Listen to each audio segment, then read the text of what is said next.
ஹாயூ மக்களே, ஓம் நமச்சிவாயா. இங்கே பாருங்கள், இது எங்கள் ஊரில் இருக்கிற கோயில். இது ஈஸ்வரன் கோயில். ரொம்ப மன கஷ்டத்தில் இருந்தேன்.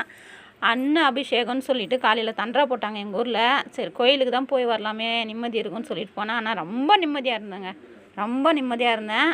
இது எங்கள் ஊர் அண்டம்பலம் கிராமம். அந்த ஊரில் இருக்கிற சிவன் கோயில். ஆனால் ரொம்ப சக்தி உள்ள சாமிங்க. எவ்வளோ கூட்டம் தெரியுங்களா நேற்றுங்க, செம கூட்டம். நல்ல சிறப்பான பூஜை நடந்துச்சு. எனக்கு ரொம்ப சந்தோஷமாச்சு.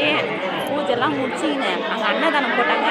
சாப்பாடு வாங்கி சாப்பிட்டு பூஜை பார்த்துனே இருக்கலாமான்னு சொல்லிட்டு தோண்டினே இருந்துச்சுங்க.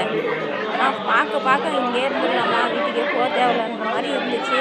இருந்தாலும் என் 3 பசங்க இருக்கிறாங்களே, என்ன பண்ணுறதுன்னு சொல்லிட்டு வந்துட்டேன் நான் வீட்டுக்கு. வந்தவொடனே இங்கே பாருங்க, எங்கள் நாத்தனார் இவங்க சிவன்கிட்ட, நந்தி சாமிக்கிட்ட எல்லாத்தையும் சிவன்கிட்ட சொல்லிடுன்னு சொல்லிட்டு குறையெல்லாம் சொல்கிறாங்க. அதே மாதிரி நானும், சாமி நீ எந்த பிடி கொஞ்சம்